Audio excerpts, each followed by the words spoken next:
ছিল এবং এখানকার যাতায়াত ব্যবস্থা খুব ভালো। এখন আমরা যেখানে এসেছি সেটা হচ্ছে খেলারাম দাতা নামে একজন লোক আছে তার বাড়িতে।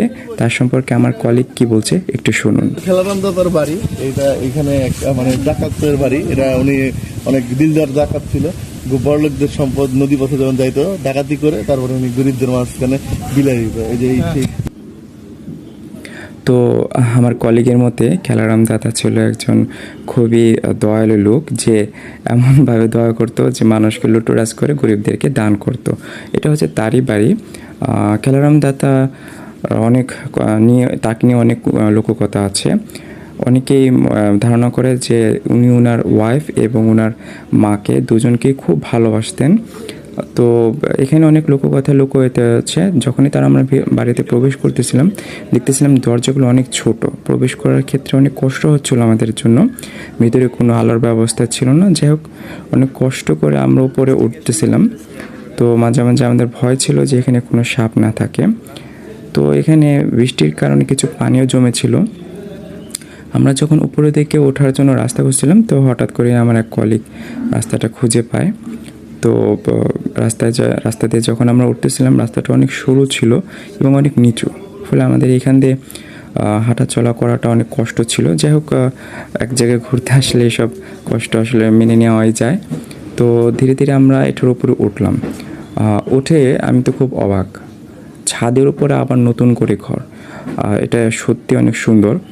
তো আমার কলিগ আগেও এখানে এসেছিল, কিন্তু উনি হয়তো সম্পূর্ণভাবে খুঁটিনাটি জানেন না। উনিও হয়তো বা ওনার দাদি বা নানির কাছ থেকে অনেক লোককথা শুনতে পেয়েছে। যাই হোক, ওনার কথাগুলো আমরা পরে দেখেছিলাম যে এলাকার মানুষগুলো সেম একই কথাই বলছিল। তো এখানে যখন আমি ঘুরতেছিলাম তখন প্রথমে আমরা অন্দরমহলে প্রবেশ করলাম। সত্যি অন্দরমহলটা অনেক সুন্দর। হয়তো এখানে আগে নাচ গান হতো। তো এরপরে যখন আমরা একটু নিচে নামলাম দেখলাম এখানে অনেকগুলো ছোট ছোট ঘর এবং সেখানে অনেকগুলো কক্ষ বিশিষ্ট।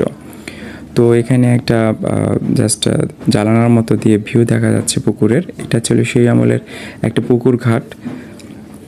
লোককথা আছে এখান থেকে আগে হয়তো বা কেউ থালা বাসন যদি কেউ চাইতো তাহলে হয়তো বা তার কাছে চলে আসতো। হয়তো এটা লোককথাই আছে, সত্য নাও হতে পারে। তবে হ্যাঁ, এই পুকুর নিয়ে আরেকটা ঘটনা আছে।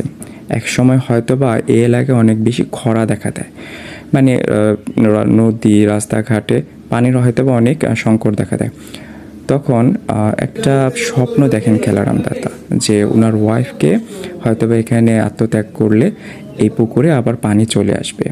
যখন তিনি তার ওয়াইফকে কথা বলেন, ওয়াইফকে যেহেতু তিনি অনেক ভালোবাসতেন সেহেতু তার নিজের অনেক কষ্ট হচ্ছিল, কিন্তু তার ওয়াইফ সম্ভবত পরে মেনে নেয়। এরপরে একদিন খেলারাম দাতা বাইরে ছিলেন। তো এই দিন ছিল তার ওয়াইফের আত্মত্যাগের দিন। তো খেলারাম দাতার মাতা সম্ভবত তাকে বোয়াল মাছের মাথা এবং লেজ খেতে দেয়, পেটি না খেতে দেয়। তো এর আগে হয়তো বা খেলারাম দাতার ওয়াইফ সেগুলো না খেয়েই ওই পানিতে আত্মত্যাগের জন্য চলে যায়। সত্যি সত্যি উনি যে ওই পানিতে চলে যায় সেটার থেকে তিনি আর কখনো ফিরে আসেনি। বাসায় এসে যখন খেলারাম দাতা দেখতে পারে যে তার মা তার ওয়াইফকে আসলে এভাবে আদর যত্ন করেনি, তখন আসলে ঘটনাটা একটু অন্যরকম হয়ে যায়। তো খেলারাম দাতা এরপরে সুখে দুঃখে সেই নদীতে তিনিও ঝাঁপ দেয়। আমরা এখন যে রুমটা আছি এখানে কিন্তু একটা বাথটাব দেখতে পাচ্ছিলেন। এই বাথটাব নিয়েও একটা কিন্তু ঘটনা আছে। একদিন খেলারাম দাতার মা বলে তিনি দুধ দিয়ে আম খাবে। তো খেলারাম দাতা এখানে দুধ আর আম দিয়ে ভরে দেয় তার মাকে খাওয়ার জন্য। এটাও একটা লোককথা, যদিও লোককথাগুলো সত্যি হতে পারে মিথ্যা হতে পারে। তো আমরা যখন ঘুরতেছিলাম তখন প্রত্যেকটা রুম থেকে আমরা একটা জিনিস তথ্য নিশ্চিত হচ্ছিলাম যে রুমগুলো অনেক পরিষ্কার। বাইরে যদিও শ্যাওলা দেখা যাচ্ছে কিন্তু রুমগুলো যথেষ্ট পরিমাণে পরিষ্কার। কে এগুলো পরিষ্কার রাখে সেটা হয়তো বা জানা যায় না। তবে হ্যাঁ, এটা একটা খোলামেলা বাসা, উপরে ছাদ হওয়ার পর। লক্ষ্য করুন এখানে কিন্তু আমার নাম লেখা আছে। আপনাদেরকে পরবর্তীতে আবার দেখাবো। তো ওই যে আকাশ লেখা আছে, আমার নামও কিন্তু আকাশ। এটা দেখে সবাই হয়তো একটু ভয় পেয়ে গিয়েছিল যে আকাশের নাম কেন এখানে লেখা।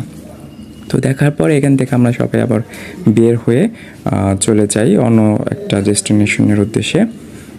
তো এই রুমগুলো এত ছোট আর এত অন্ধকার, আমার কাছে মনে হয় এখানে আসলে শত্রুরা যাতে সহজে